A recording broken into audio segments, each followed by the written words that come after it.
Hey guys, I want to update you on some really important information regarding the beta for Black Ops 4 multiplayer that's going to be coming out this Friday. The beta begins Friday at 10 a.m. Pacific time, and I'll go over all the times worldwide, but you're going to have to download it, and that download starts tomorrow. It begins at 10 a.m. Pacific time, and it's for PS4 only. There's no announcement about Xbox or PC yet, because they're not going to get the beta until next week. But tomorrow, the pre-download for PS4 for the beta for multiplayer does start. It's 24 hours in advance, and you're going to need it because it's pretty big. Here are the worldwide times for the PS4 pre-download. It starts again at 10 a.m. Pacific time. You can see there in California, then 11 a.m. Mountain time, 12 p.m. Central, and 1 p.m. Eastern. If you're in the UK and on that side, you can start at 6 p.m. and then 7 p.m. In Australia, you're going to have to wait until Friday, 3 a.m. in the morning. To access the private beta, you're either going to have a beta code that you entered in on their website and hooked up your PS4 account with it, or have pre-ordered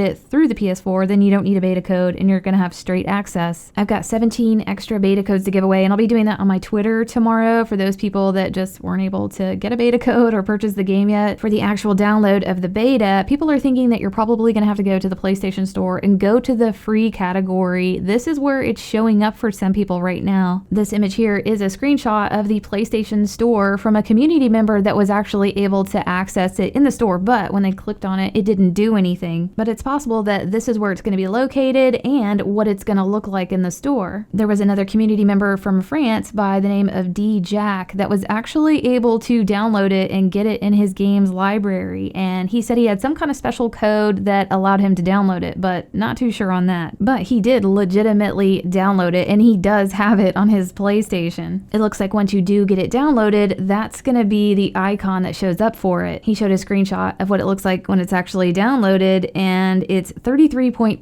gigabytes in file size. Right here it says 33.8 GO, and the GO is in French, and it does mean gigabytes. So this could possibly take a few hours for most people, depending on the speed of your internet. But again, tomorrow the download starts, so you'll have 24 hours to get set up before it's actually released. Last thing I want to mention is an update about this DLC 7 situation. DLC 7 showed up in the information at the same time the DLC 6 information showed up, and DLC 6 came true. That was 100% the downloadable content. If you had pre-ordered Black Ops 4, you got the 4 remastered maps on Black Ops 3. And why it's called a DLC is because it's not available for everyone. It's downloadable content that people have to either pay for or have special access for. It's not some community event. And if there's going to be a DLC 7, it's got to be the same type of thing. It's going to be something that can be downloaded, and it's only for people that have some kind of special access to or have paid for it. And the Call of Duty event that was released on Tuesday after the update that they did on Monday is not a DLC 7. Instead, it's a community event called Days of Summer, and this is not a DLC. This is an event that everybody has access to. Nobody has to do anything special to participate. This event inside of Black Ops 3 is running for 4 weeks, and you can get special summer gear, stuff like that, just, regular event things, but definitely not a DLC 7. So I still think it's a possibility. I mean, it showed up. There was someone that had found it by the name of Lime Tiger. Big shout out to him. If we get all the way to the release of BO4 and no DLC 7 has showed up, then I'll give up. But I still think it's a possibility that they may use something like they did with the DLC 6 to incentivize people to pre-order Black Ops 4. But I'll keep you updated. I hope this helped you guys out, and we'll see you next video.